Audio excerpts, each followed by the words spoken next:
jërë ngeen jëf yéen ñi safoo site internet bi di Buzz Actu 221 nuyu nañ leen bu baax jaajëfal leen ci kóolu tege sopp bi ak topp bi nga xamante ne rek yi nag ñu koy topp bu leen fàttee abonné di bës cloche de notification yi ngir mën a am yeneen i info. Vous dire bien la bienvenue, vous êtes la bienvenue. Juan Branco. Le peuple sénégalais vous remercie, hein. You know, c'est longtemps que j'ai pas parlé français, mais bon, on vous remercie. On vous remercie pour tout ce que vous faites pour le peuple sénégalais et que vous faites pour l'humanité. Bon, c'est un grand cœur, quoi, parce que c'est pas facile ce que vous faites pour le monde. Je vous suis sur Twitter aussi. Et sachez que le peuple sénégalais est pacifiens. Et tout le Sénégal vous remercie. Je pense que vous ne vous rendez pas compte de l'exemple que vous avez donné à beaucoup de peuples en lutte. Et, à la fois la discipline dans laquelle vous êtes engagé et comment vous avez résisté par rapport aux différentes agressions du pouvoir sur la durée. Je pense que Sonko est extraordinairement... Il a ouvert la voie parce qu'il a lui-même sacrifié suffisamment pour que vous puissiez vous dire que ça valait la peine d'avancer. Et il avait conscience de ça. Et c'est vous qui l'avez sauvé et qui avez amené le peuple sénégalais à être maintenant à ça d'obtenir sa libération. Hein. Vous avez quand même résisté non seulement face à un appareil de pouvoir extrêmement violent, puissant, financé, ainsi de suite, mais aussi derrière avec cette puissance coloniale qui faisait toute la France pour vous maintenir au sein. Ça va bien, Bonjour. Il y a le tour de Sénégal. Mais on vous remercie. Vas-y. Vas-y.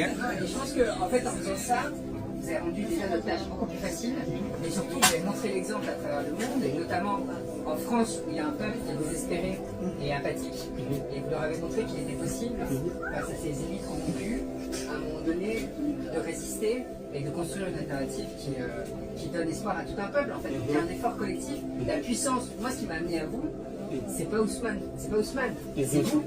Et c'est les gens qui à Dakar, à Ziguinchor, à Saint-Louis ont montré l'exemple et ont montré qu'ils n'avaient pas peur des balles, ou plutôt qu'ils avaient peur des balles, mais il y avait quelque chose de plus important que leur peur.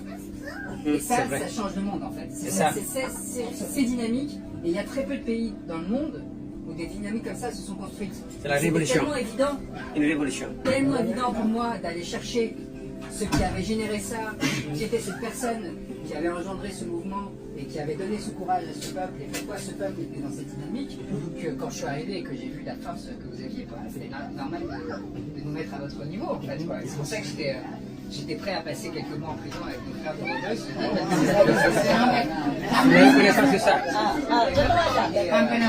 Et moi, un des moments les plus émouvants de ma vie, ça a été ces derniers jours. C'est-à-dire quand j'ai vu les visages de Hannibal Jim, de Bilal, sortir les uns après les autres, des gens que j'avais vus là-bas, bon, je suis resté, on m'a sorti de là-bas sans que j'ai pu leur dire au revoir, on m'avait accueilli avec un feu roulant de cris de lutte. Quand j'étais rentré en prison, à chaque fois qu'on m'extrayait, en criant liberté depuis les geôles de Dreveuze, donc vous savez comment elles sont, les chambres 11, etc., avec 250 personnes dans 50 mètres carrés. Et cette force-là, cette détermination-là, moi, il était inconcevable pour moi qu'on accepte que ces personnes restent encore 6 mois, 1 an, 2 ans en prison. Et Ousmane, en disant qu'il ne voulait rien faire et qu'il ne ferait rien tant qu'il ne sortirait pas, ça c'est quand même sa montre. Et que son sort à lui était secondaire par rapport à celui des 1000 frères qui restaient détenus. C'était une clé fondamentale. Et après tout le reste, évidemment ça en découle naturellement en fait. Quand on est là et qu'on reste pour ceux qui sont mis en première ligne, on sait qu'en fait derrière on sera là pour le pays aussi. La seule chose que je regrette, c'est que l'oppression qu'on a subie nous a fait perdre énormément de temps. Et si Ousmane, comme je l'espère, arrive au pouvoir bientôt, il n'aura pas pu se préparer comme il aurait dû le faire. Et donc ça risque d'être beaucoup plus dur que prévu, parce que tout ce temps qu'il aurait dû passer à faire connaître ses idées et donc à reporter des gens sur le territoire pour qu'ils commencent à préparer le changement.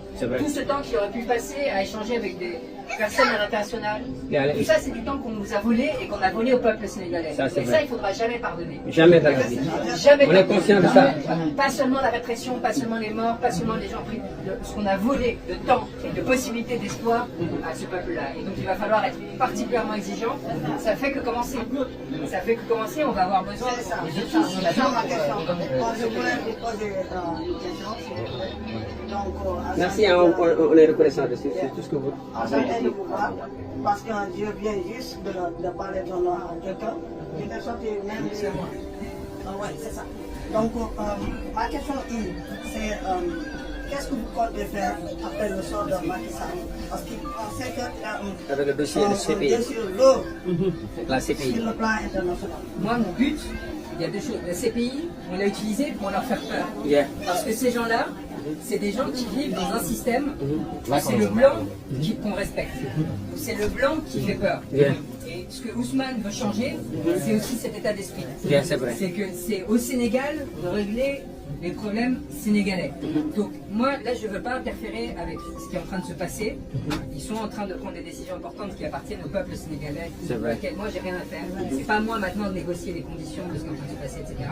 Donc je vais rien dire sur ce qu'on fera le lendemain, sur Macky Sall, sur Moussa Fall, sur Antoine Diome, sur tous ceux qui, ces 2 dernières années, ont cru qu'ils pouvaient tirer sur des jeunes, sur des enfants, enfermés sur un certain monsieur Seck du 2e cabinet.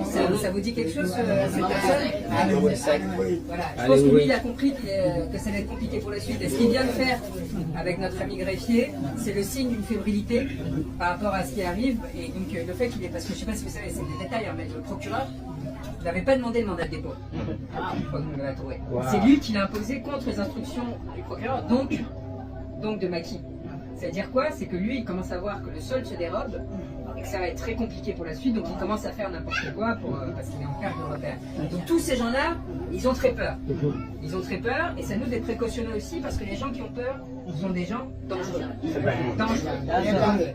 On ne montre pas nos cartes, on avance tranquillement. De toute façon, on ne leur ressemble pas. Hein, on ne va pas rentrer au Sénégal, il y aura à nouveau 1000 prisonniers politiques, et ainsi de suite, c'est pas notre objectif. Mais on y va tranquillement pour s'assurer que plus jamais on puisse faire quelque chose. Et mon espoir, c'est que ça serait au Sénégal, par les Sénégalais. On aidera comme on pourra, mais l'enjeu là, c'est qu'il y ait tout ce processus à la fois de réconciliation, de réparation, et ainsi de suite. Vous vous souvenez très bien qu'Ousmane, quand il était libre, la première chose qu'il faisait à chaque fois, quand il y avait un mort, une prestation, etc., c'était quoi? C'était aller voir les familles. Systématiquement. Donc, ça a toujours été pour lui fondamental. Mais non, mais... J'ai Vas-y. Vous êtes français, vous êtes revenu au Sénégal. En fait, vous êtes revenu en Afrique de plus général. Ma question est relative à la nouvelle relation entre la France et l'Afrique. Croyez-vous qu'après le départ de Macky Sall, les gens comme Alassane Ouattara, croyez-vous que la France doit redéfinir ses relations avec les gens? Non, en fait, ce que vous êtes en train de faire au Sénégal, ça doit être le point de départ d'une révolution qui va toucher tout le monde francophone. C'est vrai. En fait, on reste sur ce logiciel où le changement vient de la France. Là, c'est l'inverse. Là, en fait, c'est à vous de générer quelque chose. Et il y a des forces sociales, notamment du Sénégal, de la diaspora, qui vont pouvoir influencer le territoire où ils agissent, que ce soit aux États-Unis, en France et ainsi de suite. Et on va dépendre de vous, de votre expérience. Ce qui est en train de se passer avec le PASTEF est historique. La capacité qu'a eu le PASTEF pour, sur l'ensemble du